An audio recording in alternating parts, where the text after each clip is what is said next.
Welcome back. In this next horror, we'll be telling you a story about slavery.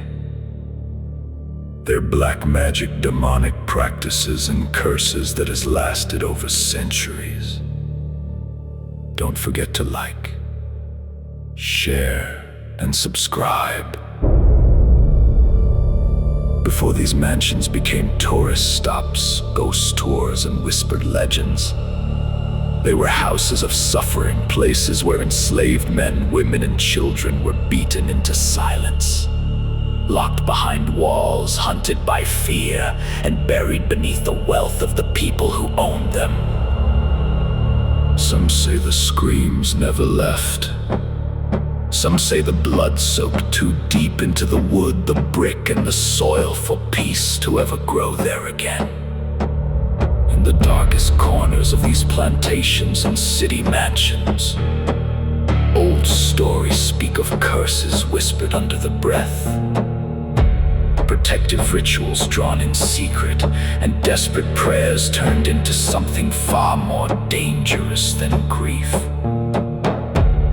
They say the tortured dead do not rest in these places. They watch silently. They wait patiently. And when night falls, the halls grow cold, the doors breathe open, and something ancient, furious, and almost demonic moves through the shadows, as if the land itself has become possessed by every cruelty it was forced to remember.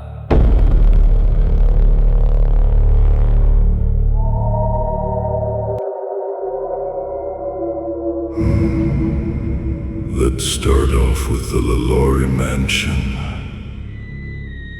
New Orleans, Louisiana. The LaLaurie Mansion does not feel haunted because of legend alone. It feels haunted because the evil inside it was real. In 1834, a fire exposed enslaved people who had been chained, starved, and brutally abused inside Delphine LaLaurie's home. Historical accounts confirm rescuers found horrors so severe that an enraged mob later attacked the house. But the terror of that place is not only in what was found, it is in what may have been left behind. People say the walls still hold screams that never reach the street, that shadows crawl along the upper windows, and that the air turns heavy where human beings were treated like experiments instead of souls. If there is a curse in that mansion, it is not some wicked spell. It is the spiritual wound of the enslaved refusing to be buried, a black, grieving force born from torture, humiliation, and death. At night, the house seems to breathe like something trapped inside. It is still waiting for the door to open, still waiting for justice, still whispering from the dark, we were here.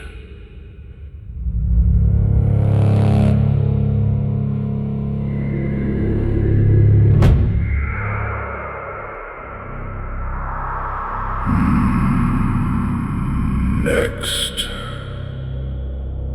the Myrtles Plantation, St. Francisville, Louisiana. The Myrtles Plantation is wrapped in one of the South's most chilling ghost legends.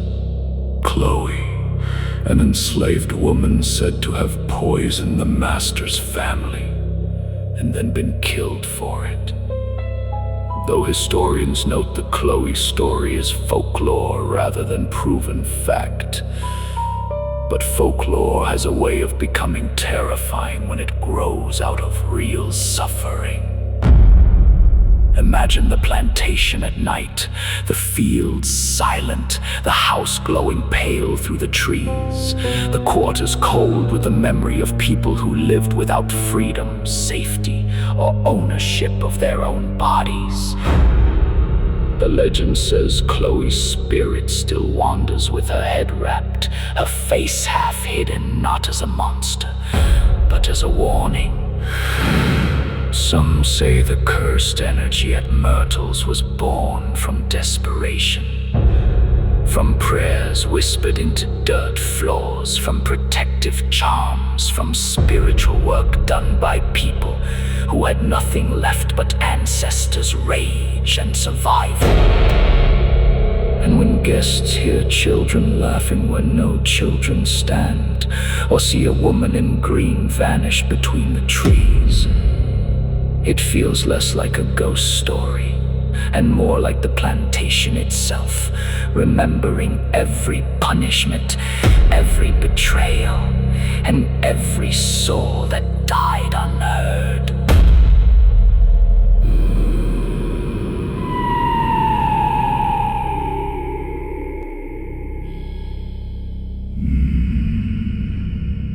This one is freaky.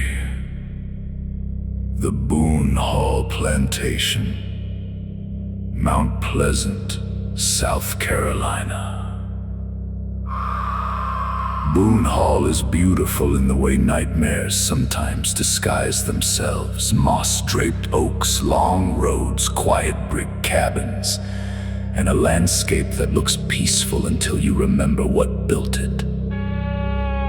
The town's official history notes Boone Hall's rare surviving Slave Street, with 9 brick cabins built between 1790 and 1810, where enslaved African Americans labored on surrounding plantations before the Civil War. That is what makes the haunting feel so heavy. The ghosts are not hiding in some distant legend. They are standing in the open, in the cabins, in the brick, in the ground beneath every footstep. Visitors speak of restless spirits near the old quarters, shadows moving through doorways, and the feeling of being watched by eyes that do not blink. If curses were spoken there, they were not curses of evil, they were survival prayers sharpened into blades.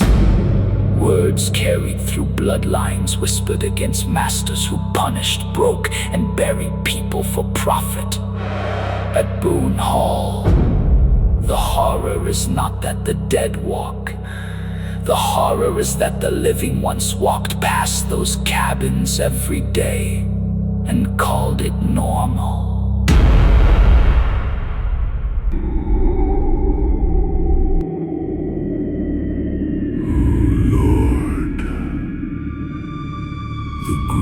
At Sorrel Weed House, Savannah, Georgia.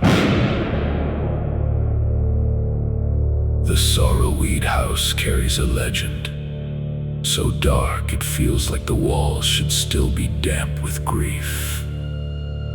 The story centers on Molly, remembered in local haunting lore as an enslaved woman connected to Francis Sorrel. Though available records only point to possible historical traces and do not fully verify the famous ghost story.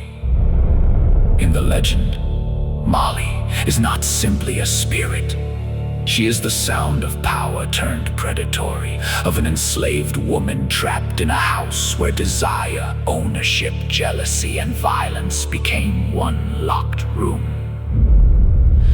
The haunting is said to gather in the carriage house, where footsteps cross empty floors and cries rise when no living throat is there.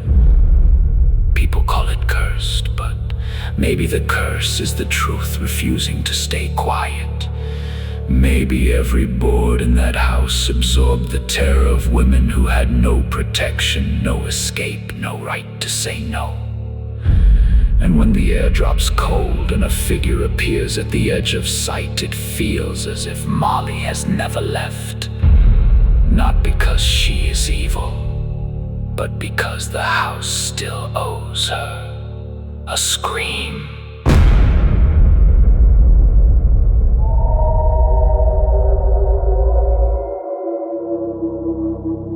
Lastly, the Owens-Thomas House and Slave Quarters, Savannah, Georgia. The Owens-Thomas House is terrifying in a quieter, more suffocating way. Built in 1819, the site preserves the contrast between wealth and bondage in early 19th century. Savannah, including historic urban slave quarters where the lives of the most powerful and least powerful people existed side by side. Above those quarters is the famous haint blue ceiling tied to Gullah Geechee, protective traditions meant to ward off restless spirits or confuse them with the color of water or sky. That blue is what makes the place feel spiritually alive. It is not decoration. It is defense. It is a painted prayer. It is what people used when the night had teeth. You can imagine enslaved people lying beneath that ceiling, listening to the house breathe, knowing pain lived just beyond the wall, whispering old protections from Africa and the low country into the dark. If the Owens-Thomas house is haunted, it is not haunted by a single ghost. It is haunted by the terrible closeness of two worlds. Luxury upstairs, suffering behind the door, and a blue ceiling trying desperately to keep the dead from coming in. Or maybe trying to keep them from leaving.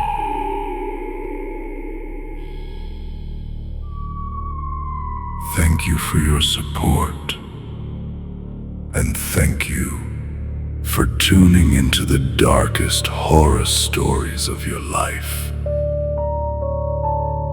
Some of the stories are based on true events or experiences. Please do us a favor. If you could hit like, share this video, and subscribe to our channel. Never listen alone, and stay tuned for a new horrors and stories.